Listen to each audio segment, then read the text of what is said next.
Hello students, how are you? I'm Krishna Nayak, your chemistry teacher. In this lecture, we are going to discuss a chemical property of second group elements, means alkaline earth metal के हमने physical properties जो है वो previous lecture में discuss कर ली है. इस lecture में हमें discuss करनी है उसकी chemical property. पहले हम बात कर लेते हैं उसकी reactivity की. ओके उसके बाद स्टार्ट करते हैं उसकी प्रॉपर्टीज़, क्योंकि केमिकल प्रॉपर्टी उसकी रिएक्टिविटी पे डिपेंड करती है. ओके तो ये जो अल्कलाइन अर्थ मेटल है, they are less reactive than alkali metals, less reactive, they are less reactive than alkali metals. Okay चलो, ऑर्डर ऑफ रिएक्टिविटी क्या है? तो ऑर्डर ऑफ रिएक्टिविटी देखिए तो अप टू डाउन जो है वो रिएक्टिविटी इंक्रीज होती जाती है. सबसे ज़्यादा लेस रिएक्टिव है बेरिलियम, और अप टू डाउन जैसे जैसे जाते हैं वैसे वैसे रिएक्टिविटी भी बढ़ती जाती है. और सबसे ज़्यादा सेकेंड ग्रुप में जो रिएक्टिव एलिमेंट है वो है बेरिलियम. ओके ना, जो हमारा बेरिलियम है वो इजीली वाटर के साथ भी रिएक्शन नहीं देता है, वो हम तभी देख लेंगे. ओके चलो, अब ये हो गई हमारे रिएक्टिविटी की बात. अब बात करते हैं हम पहले reaction with air. Okay, reaction with oxygen, reaction with oxygen.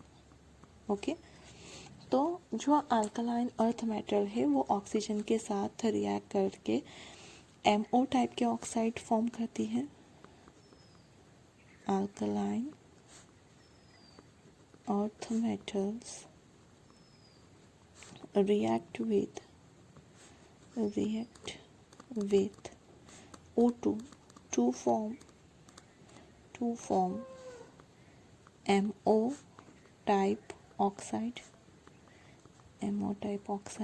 Okay, reaction कुछ इस तरह से हो जाएगी. M plus O2 it gives MO. Okay, क्योंकि वो +2 चार्ज फॉर्म करता है, इसका -2 होता है, तो ये MO टाइप के कंपाउंड फॉर्म करेगा. ओके यहाँ पे जो M है वो क्या होगा, हमारे सारी मेटल्स M होगी, beryllium, magnesium, calcium, strontium and barium. Okay चलो, जो हमारी कैल्शियम, स्ट्रोंशियम एंड बेरियम है, due to the low ionisation enthalpy वो कभी कभी पेरोक्साइड भी फॉर्म कर सकते हैं. Okay, calcium, strontium and barium due to low ionisation enthalpy and more reactivity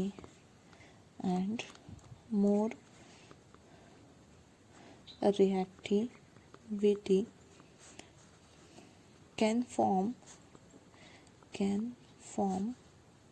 MO2 peroxide.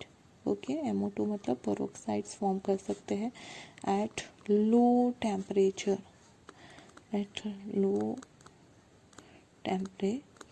Okay, किस तरह के पेरोक्साइड फॉर्म कर सकते हैं? तो जैसे कि कैल्शियम पेरोक्साइड, स्ट्रोंशियम पेरोक्साइड और बेरियम पेरोक्साइड. आपने बेरियम पेरोक्साइड का यूज़ देखा होगा हाइड्रोजन पेरोक्साइड के फॉर्मेशन में. ओके तो इस तरह से वो हाइड्रोजन पेरोक्साइड के फॉर्मेशन में भी क्या करते हैं, तो यहाँ पे यूज़ होते हैं.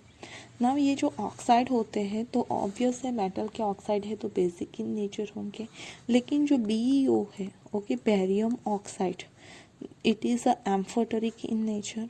ओके वो एसिडिक प्रॉपर्टी भी शो करता है एंड बेसिक प्रॉपर्टी भी शो करता है, एम्फोटेरिक प्रॉपर्टी शो करता है.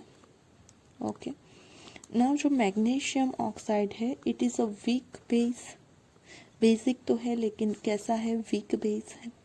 एंड बाकी के जो ऑक्साइड है, कैल्शियम ऑक्साइड हो गया, स्ट्रोंशियम ऑक्साइड एंड जो हमारा बेरियम ऑक्साइड है, they are a strong base. Okay मतलब हम ये कह सकते हैं कि अप टू डाउन जाते जाते जो बेसिक नेचर है वो क्या होता है, इंक्रीज होता है। Okay basic property increases down the group, basic properties increases down the group। तो ये बात हो गई रिएक्शन विथ ऑक्सीजन वो क्या फॉर्म करता है, तो ऑक्साइड फॉर्म करता है। जनरली वो नॉर्मल टाइप के ऑक्साइड फॉर्म करते हैं, लेकिन in the some case at the low temperature due to the high reactivity and low ionisation enthalpy they also can form a peroxide. और ये जो ऑक्साइड फॉर्म होते हैं उसमें बेरियम ऑक्साइड है amphoteric in nature, magnesium oxide weak base है, जबकि जो बाकी के 3 ऑक्साइड है calcium, strontium and barium oxide they are a strong base. Okay, now see the reaction with what, hydrogen। Okay, one by one सबकी देखते हैं। reaction with hydrogen,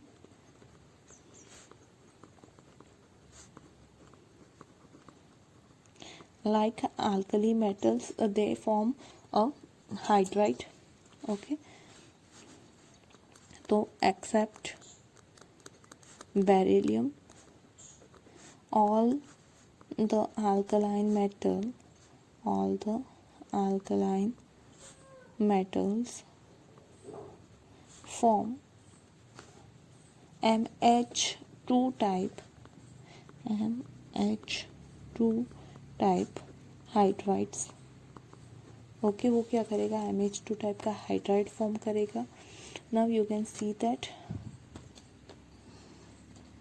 किस तरह से फॉर्म करता है।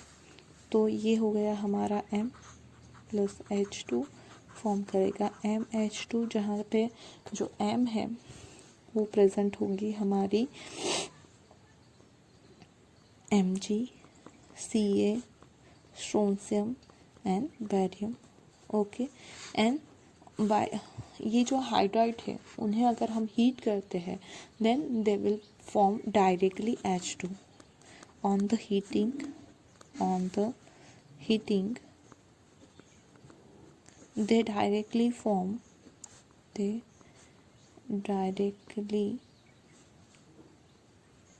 on heating they direct react with H2 okay मतलब directly H2 के साथ फॉर्म वो क्या फॉर्म कर देते हैं, ये फॉर्म कर देते हैं। लेकिन अगर हमें BeH2 फॉर्म करना है तो वो डायरेक्ट फॉर्म नहीं होता है। ओके तो कैसे फॉर्म किया जाता है, तो BeH2 is prepared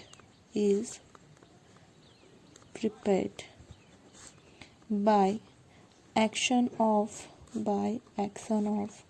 BeCl2 with lithium aluminium hydride. Okay वो कैसे फॉर्म किया जाता है, BeH2 can be prepared by the reaction of BeCl2 and lithium aluminium hydride. उन दोनों के बीच में रिएक्शन करवा के ये फॉर्म किया जा सकता है।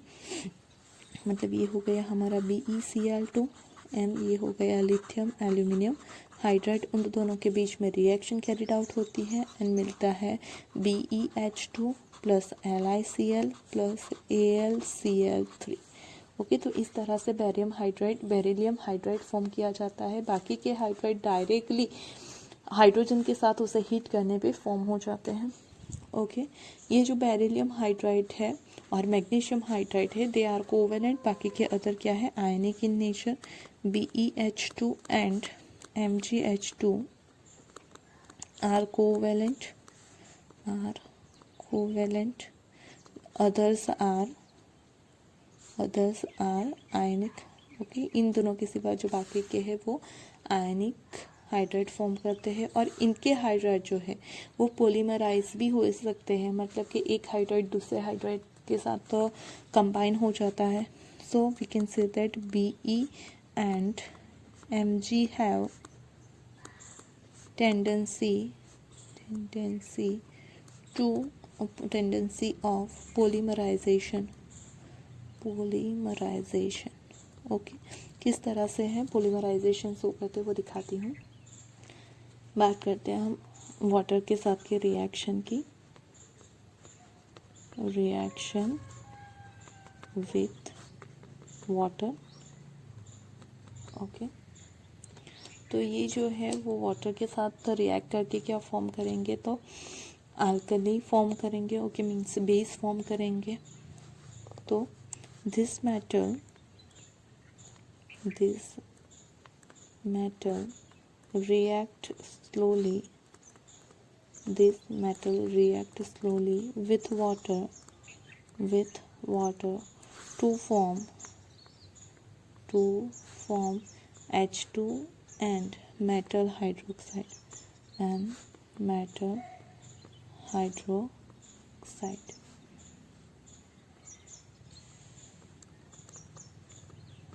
हाइड्रोक्साइड। ओके, चलो किस तरह से रिएक्ट करती है। तो ये हो गई हमारी मेटल, उसकी H2O के साथ रिएक्शन कराओ, then we will get MOH twice metal hydroxide and plus H2 gas. Okay, चलो अब ये जो रिएक्ट करते हैं वाटर के साथ, तो कैसे रिएक्ट करते हैं, तो beryllium does not react with water, क्योंकि उसकी रिएक्टिविटी काफ़ी कम है। जो मैग्नीशियम है वो रिएक्ट करता है with only hot water, magnesium reacts with only hot water, okay. जबकि बाकी के तीन जो हमारे हैं वो कोल्ड वाटर के साथ भी रिएक्ट कर सकते हैं। Calcium, strontium, barium react with cold water, okay. Order of reactivity जो है वाटर के साथ का वो क्या है, ऑर्डर ऑफ रिएक्टिविटी जो है वो हो जाएगा हमारा बेरिलियम की सबसे ज़्यादा इजीली वो फॉर्म करता है, देन स्ट्रोंशियम, देन कैल्शियम, फिर मैग्नीशियम एंड देन बेरिलियम, जो कि रिएक्ट नहीं कर पाता है। अगर स्टीम हो तो शायद रिएक्ट कर देगा, लेकिन वैसे वो क्या करते हैं, तो रिएक्ट नहीं करते हैं। And down the group basic nature and stability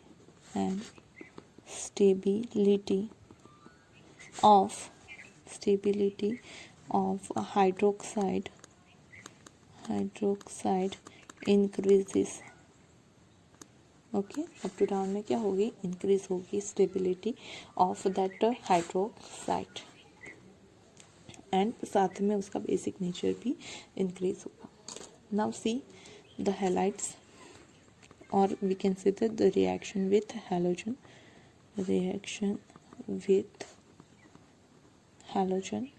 okay. किस तरह से हैलोजन के साथ रिएक्ट करता है उसके बारे में देखते हैं हम। तो alkaline metals react with halogen to form MX2 type halide, okay. वो MX2 टाइप के हैलाइड फॉर्म करते हैं, जैसे कि M plus X2 it will form MX2। यहाँ पे जो है वो सारे के सारी मेटल्स हो जाएंगी हमारी M की जगह पे, M equal to BeCa Mg strontium and barium, okay ना। ये जो हमारे होते हैं वो कैसे होते हैं, तो they are ionic in nature, okay. Halides are alkaline metal, halides are ionic in nature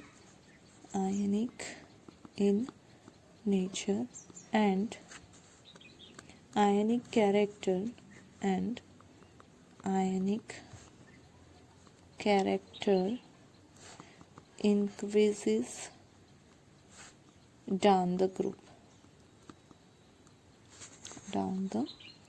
okay. Group में अप टू डाउन जाने से जो उसका आयनिक कैरेक्टर है वो क्या होता है, इंक्रीज होता है। नाउ अगर हम सॉल्युबिलिटी की बात करें, ओके, तो सॉल्युबिलिटी है वो अप टू डाउन में डिक्रीज होती है। सॉल्युबिलिटी क्या होती है? अप टू डाउन में डिक्रीज होती है। तो यहाँ पे हमें यही लिख देते हैं, उससे बेटर है उसका order of ionic character, order of ionic nature. Okay, तो अप टू डाउन में आयनिक नेचर क्या हो रहा है? इंक्रीज हो रहा है। तो we can write an order like BeCl2, उससे ज़्यादा आयनिक है MgCl2, उससे ज़्यादा CaCl2, उससे ज़्यादा strontium Cl2 and BaCl2। Okay, और अगर हम उसकी सॉल्युबिलिटी की बात करें तो सॉल्युबिलिटी इन वाटर, तो वो हो जाएगी इससे बिल्कुल अपोजिट।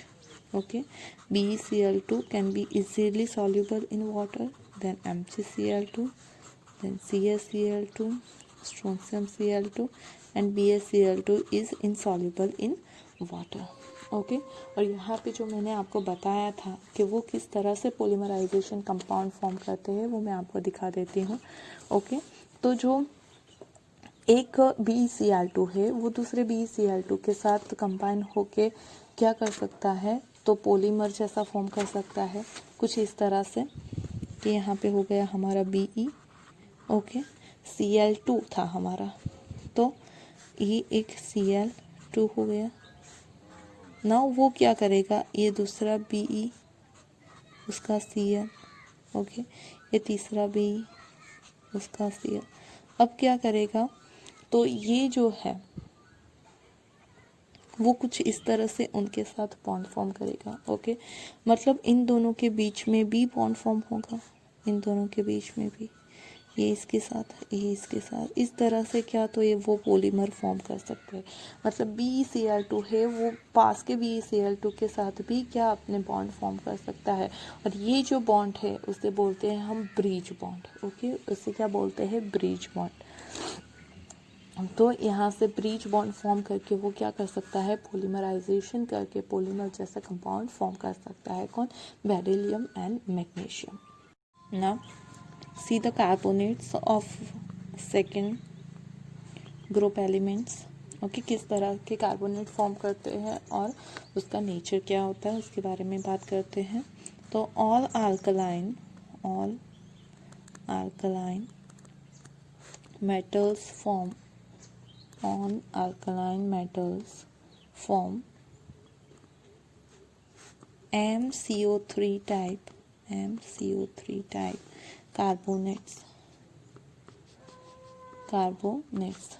ओके, इन सब में आपको कंपाउंड फॉर्म करने में यही याद रखना है कि वो उसका चार्ज कैसा होगा। जैसे कि हमने ऑक्साइड में देखा तो M+2 फॉर्म करता है, O-2 फॉर्म करता है, तो directly they will be combine and form MO type oxide.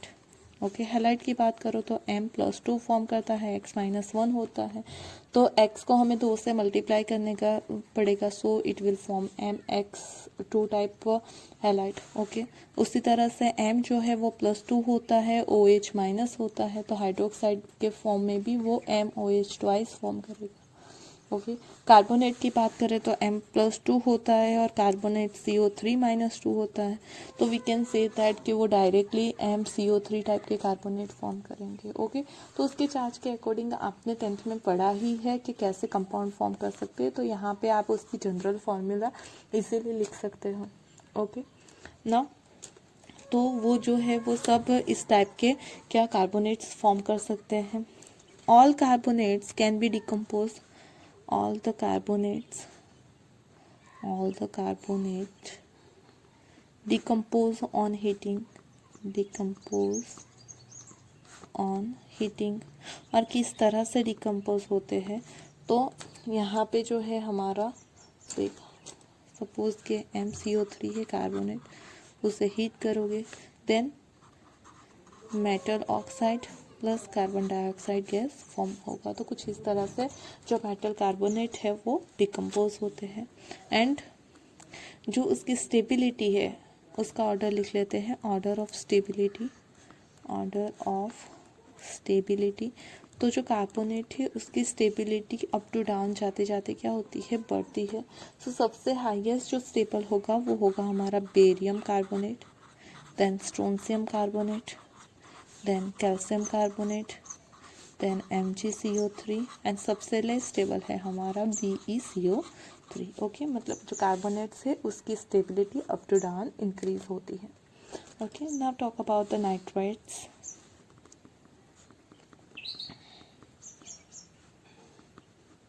Nitrates of alkaline earth metal. Okay, किस टाइप के अल्केन नाइट्रेट्स फॉर्म करता है?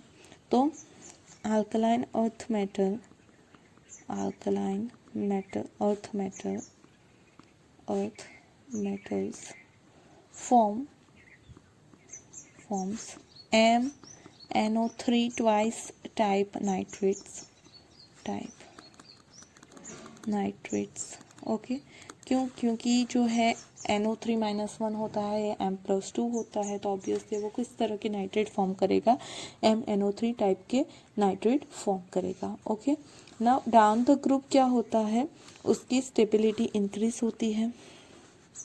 Stability of nitrates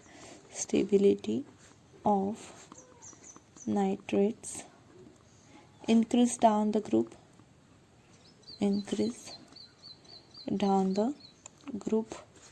but these are less stable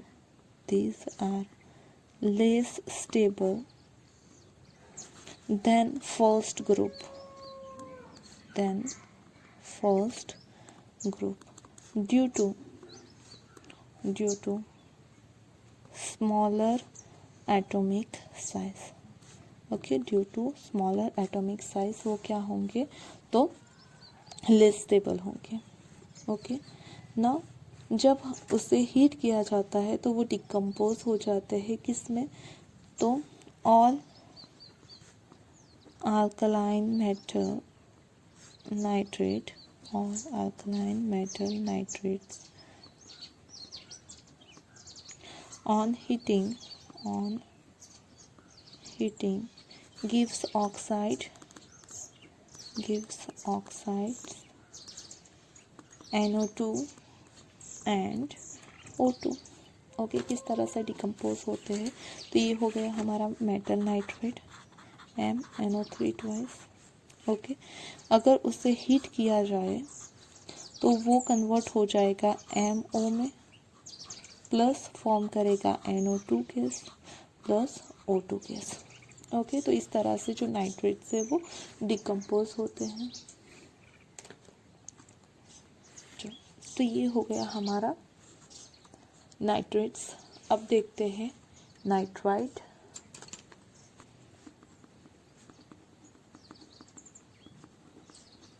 okay, तो जो बेरिलियम एंड मैग्नीशियम है वो ही सिर्फ नाइट्राइड फॉर्म करते हैं, बाकी की मेटल्स नाइट्राइड नहीं फॉर्म करती है। Only beryllium and magnesium bonds in N2 to give M3N2। Okay, वो दोनों ही सिर्फ बर्न होके क्या फॉर्म करते हैं, नाइट्राइड फॉर्म करते हैं। किस टाइप के, M3N2, बिकॉज M+2 होता है एंड जो N है वो 3- होता है, तो दोनों को क्रॉस मल्टीप्लाई कर लो, you will get the formula M3N2। Okay, उसके रिएक्शन देख लेते हैं कौन कौन देता है, सिर्फ 2 ही देते हैं। Be जो है वो देता है Be + N2, it gives Be3N2, और उसको फर्दर रिएक्ट करवाने पे किसके साथ, H2O के साथ, then it will gives BeOH twice plus NH3 gas, ammonia produce करता है। उसी तरह से जो मैग्नीशियम है वो भी रिएक्ट करेगा similar, Mg + N2, it will form Mg3N2, और उसकी वाटर के साथ रिएक्शन करने पर वो भी मैग्नीशियम हाइड्रोक्साइड फॉर्म करता है and plus ammonia gas liberate करता है। ओके, तो ये हो गया हमारा nitrites of cell our second group। Now talk about the sulphates.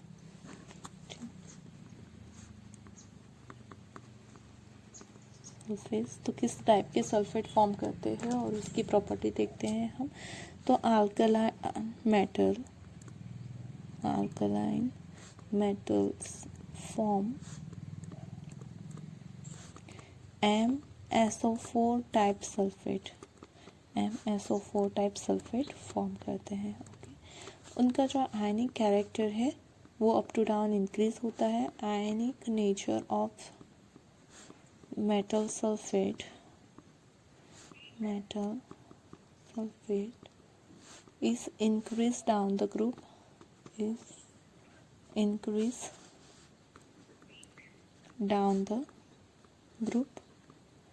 Okay. फिर उसकी जो सॉल्युबिलिटी है वो डिक्रीज होती है डाउन द ग्रुप।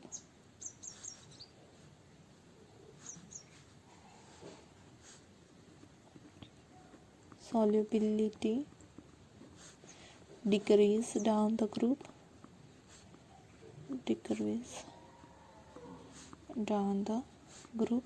एंड जो थर्मल स्टेबिलिटी है वो जो है वो इंक्रीज होती है।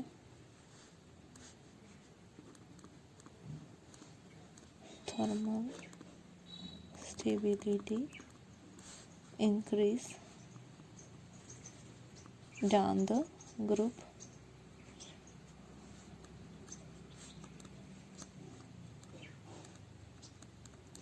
ओके, चलो, तो ये हो गई उसकी stability, ionic character and solubility की बात। और लास्ट हम बात करते हैं उसके solubility in liquid ammonia.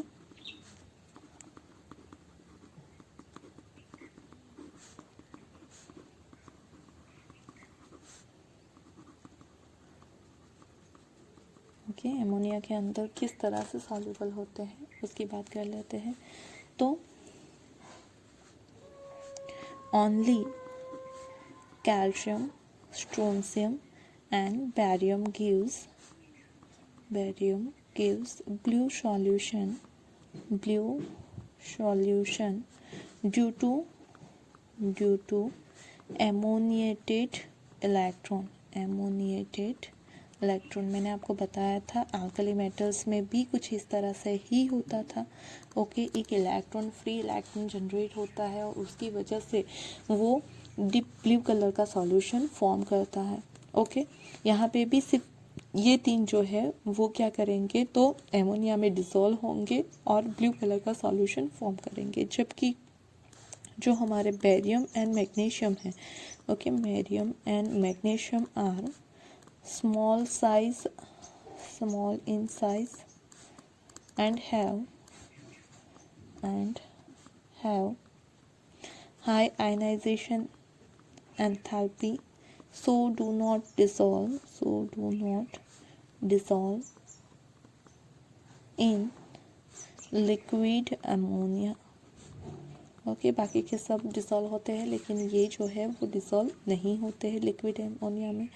Okay, blue colour of solution जो है वो डिसअपियर हो जाता है जब भी हम उसकी एमोनियम सॉल्ट उसमें ऐड करते हैं। वो ब्लू कलर सॉल्यूशन फॉर्म करने का रीज़न है उसमें NH2- आयन फॉर्म होता है और ये सारी रिएक्शन हमने ऑलरेडी देखी है उसमें भी। ओके, यहाँ पे क्या हो जाएगा, तो अगर हम उसमें एमोनियम सॉल्ट ऐड करते हैं तो ये ब्लू कलर सॉल्यूशन डिसअपियर हो जाएगा। Blue colour of solution disappears on addition of ammonium salt due to formation of NH3 okay, actually reaction में क्या होता है, तो ऑलरेडी प्रेजेंट होता है NH2-, तो उसकी वजह से ब्लू कलर है। अगर हमने एमोनियम सॉल्ट मतलब NH4+ ऐड कर दिया then we will gate NH3 और उसी वजह से ये सॉल्ट यहाँ पे प्रेजेंट नहीं है तो वो क्या हो जाएगा, उसमें डिकलराइज हो जाएगा। ओके, तो ये हो गया हमारा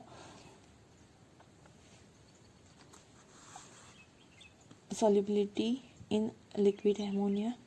ओके, चलो अब यहाँ पे हमारी जो सेकेंड ग्रुप है उसकी केमिकल प्रॉपर्टी भी कंप्लीट होती है. तो hope you understand about the chemical and physical both property of the alkali metals and alkaline earth metal. Thank you for watching video.